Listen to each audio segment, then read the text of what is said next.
Nakakasar naman. Si tatay kasi, ako laging inuutusan. Mas pogi pa nga ako sa kanya eh. At saka, ang pandak-pandak niya, ang atlalit. Ang pangit pa. Nakakasar naman. Tol, parang JC. Oh, ano nangyari sa'yo? Parang ang sungit mo. Tol, paano kung hindi masusungit? Si tatay, utos ko ng utos. Ang liit-liit niya naman at ang pangit. At saka nga pala, tol, sinabi nga pala sa'yo si Champi. Ano yun, Tol? Ano yung sinabi sa akin ni Jumpy? Tol, sabi kasi sa akin ni Champi, ang baho daw ng kamay mo at ang dungis-dungis mo daw. At saka yung paa mo daw, parang nawasa, nagtutubig. Ano, Tol? Sinabi niya sa akin yan. Manda sa akin yan si Jumpy. Oo, tol, kapag nakatalikod ka, kung ano-ano binagsasabi sa'yo nun.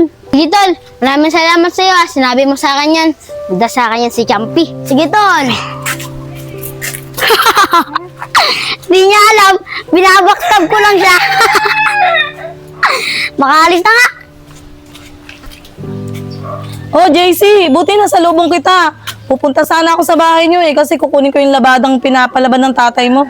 Naku po, Ate Isang, huwag na po kayo pumunta sa bahay. Kasi po, di na po magpapalabas sa inyo si tatay. Oh, bakit naman, JC? Eh, kahapon lang, nasa lubong ko pa yung tatay mo. Ang sabi sa akin, kunin ko ngayon yung labada sa bahay niyo. Naku po, Ate Isang, baka po nagbago na yung isip ni tatay. Kasi daw po, ang baho daw po ng laban nyo. At saka daw po yung puti, nangingitim na daw po. At saka po yung binibigay po sa inyo ni tatay na pambilin daw ni, kinukupit nyo pa po daw ata. Mukhang pinang-i-scatter nyo daw po. Kaya lahat siguro ng damit namin, di nakadaon eh. Kaya ang babaho. Nako, JC, grabe naman yung tatay mo magsalita sa akin. Hindi naman totoo yan. Tsaka hindi naman ako nag-i-scatter ah. Kung ayaw nyo nang magpalaba, wag na kayo magsalita ng kung ano-ano pa. Sige na nga, alis na nga ako. Pati si Ate Isang, nabackstab ko. Tagumpay! Tagumpay!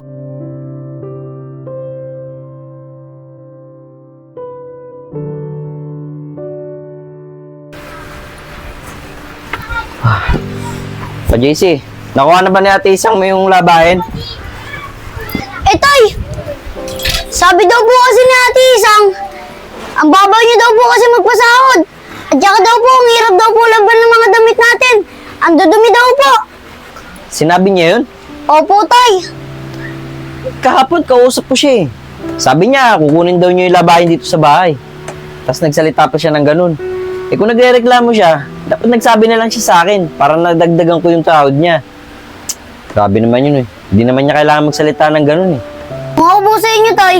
Huwag niyo na pong kunin yun. At saka po, Tay, meron pa po siyang sinabi sa akin kanina. Ang liit niyo daw po, at pandak at pangit. Kaya daw po tayo iniwan ni nanay. Ano anak? Sinabi pa niya yun? Pambira talaga yung si Isang oh. Siya na nga itong tinulungan para magkaroon ng trabaho. Nagawa pa niya akong siraan kung ano-ano sabihin. Sige na anak, dadalhin ko na lang yung mga labahin natin sa laundry para doon lang tayo magpapalaba. Sige po, Tay.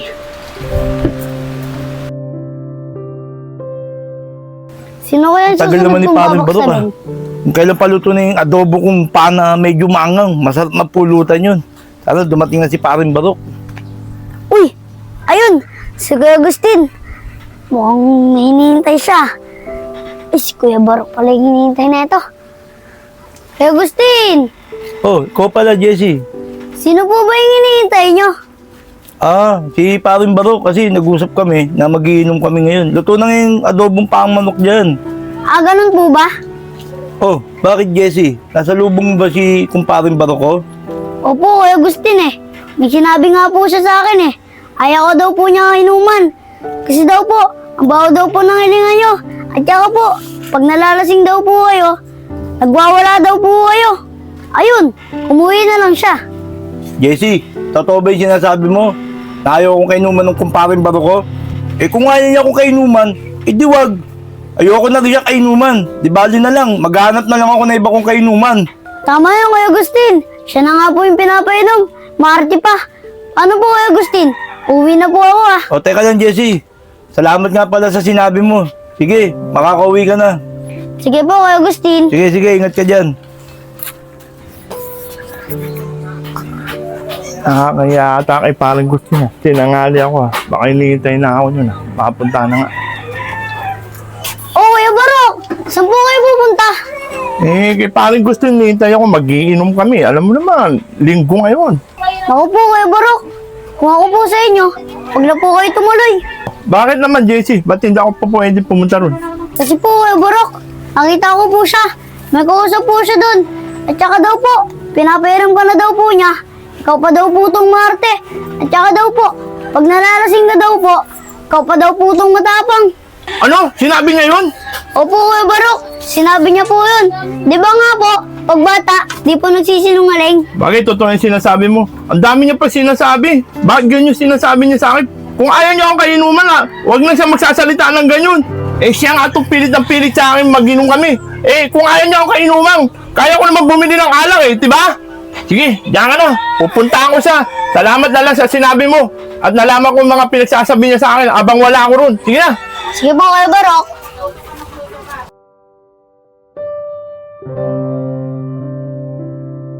Sino kaya uli mababaksab ko?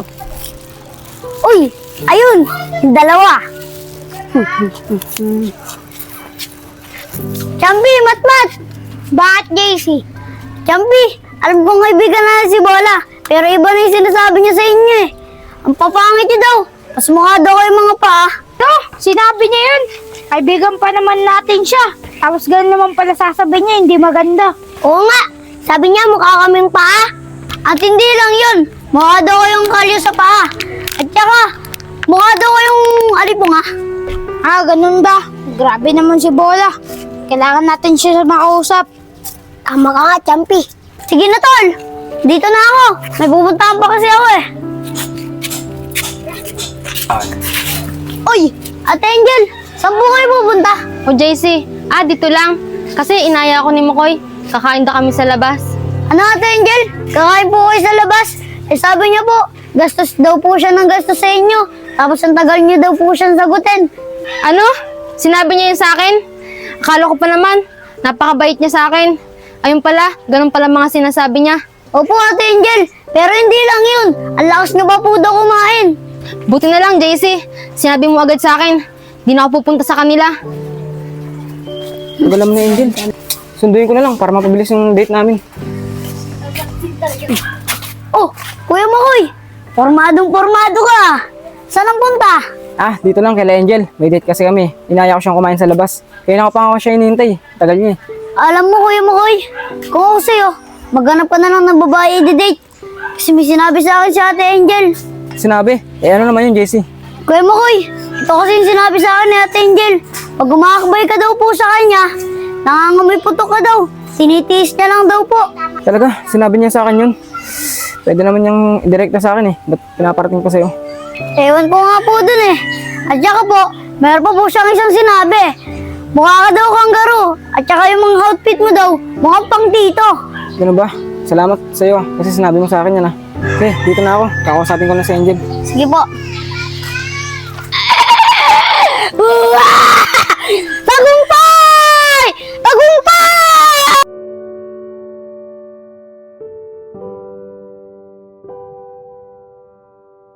JC anak, bira talagang bata ka. Saan ka ba nagpupunta? At labas ka ng labas. Imbis na nakakatulong ka rito sa loob ng bahay Hindi mo ko tulungan. Tapos ngayon, magka-cellphone ka lang dyan. Tatay naman, ang dami sinasabi.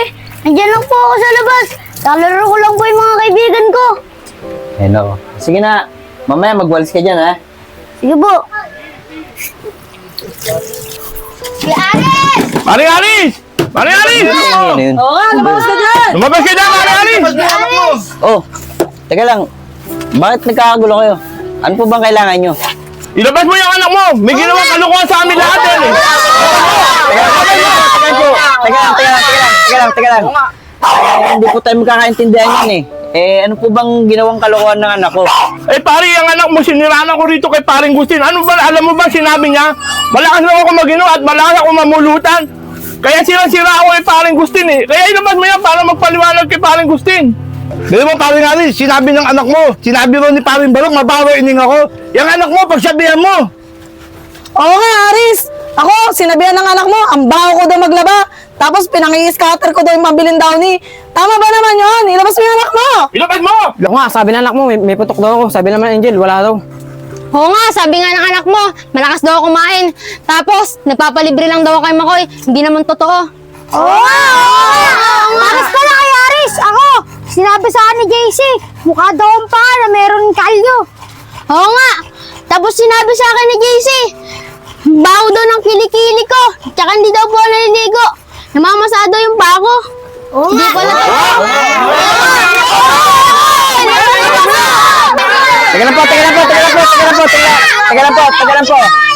Teka lang po. Hindi po tayo magkakaayos na to eh. Sige po, ganito na lang. Tatawagin ko na lang po yung anak ko ha. Oo nga. JC, halika nga rito. Lumbas ka rito. Bakit po yun, tay? Oh, tingnan niyo mo yung anak ko. Napakabait, tas nagawa niya sa inyo yun. Anak, magpaliwanag ka nga sa kanila. Bakit mo nasabi sa mga taong to na sinisira mo sila bawat isa? Tay, maniniwala ka po ba na ginawa ko po sa kanila yun? Oo, anak. Eh, ang dami niyan. Sa tingin mo ba magsisinungaling lahat yan? Umamin ka na. Sige na po, tay. Aamin na po ako. Kuya Agustin, Kuya Barok, sorry po dahil pinag-away ko po kayo At Tati Isang, sorry din po kung siniraan po kita kay tatay. At Kuya Makoy, at Tati Angel, pasensya na po At sa inyo din, Bola, Champi at Matmat, pasensya na rin Sorry po, sana po, patawadin niyo po akong lahat dahil ginawa ko po sa inyo yun. Oh, mga kuya, mga ate, mga bata. Humingi na po ng pasensya tong anak ko. Eh, sana po, mapatawad niya na po siya sa ginawa niya sa inyo. Papatawad niyo po ba yung anak ko? Hindi!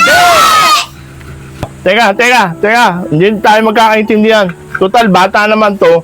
Kaya bigyan natin siya ng isa pang pagkakataon. Kasi bata naman siya. Kaya, paring Aris, pagbibigyan namin yan. At ikaw nang bahala sa anak mo. Ikaw nang magpayo dyan. At pangaralan mo maigi yan. Oh, sige po, Kuya Barok. Maraming salamat po ha. Huwag po kayo mag-ala. Pagsasabihan ko po tong anak ko. O, sige po. Alis na tayo. Halika na. Sige na. Alis na tayo. Pagbigyan na natin, mga bata. Halika na. Pasensya na po kayo. Sige, mga bata, alis na tayo. Halika na. Pambihira ka talagang bata ako. Kung ano nung pinagagawa mo pala sa labas. Halika nga rito, mapo tayo at kakausapin kita. Sige po, tay. Anak, bakit mo naman nagawa sa kanila yun? Pagsira-sirain sila. Hindi ko naman tinuro sa'yo na. Hindi naman kita pinalaki ng salbahe sa ibang mga tao. Ba't nagagawa mo yung mga ganyan? Tay, pasensya na po Kasi po, napanood ko po yun sa Kabutingting TV.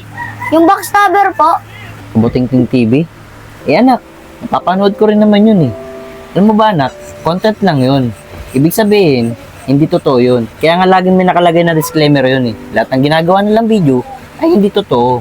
Ibig sabihin, lahat ng pinapakita nila, eh gawa-gawa lang. Siguro anak, hindi mo tinapos yun. Kasi yung dulo nun, may aral yun eh, yung backstabber na yun. Po, tay, di ko po tinapos yun. Kasi po, nagandahan po ako Kaya ginaya ko po.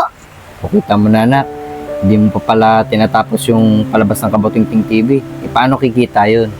Alam mo ba anak, lahat kasi ng ending, nandun lahat ng aral. Kaya kailangan, lahat ng palabas ng Kabutingting TV, panunuorin mo hanggang dulo. Opo, tay, lagi ko po tatapusin yung mga video nila. Tama ka anak, para makita mo yung mga bidyong may aral para sa mga kabataan katulad mo. Opo, tay, sorry po ulit O kanina anak, at least natutunan mo na masama ang maging backstabber ha. Opo, tay. Halik nga rin anak, kaya nga ako.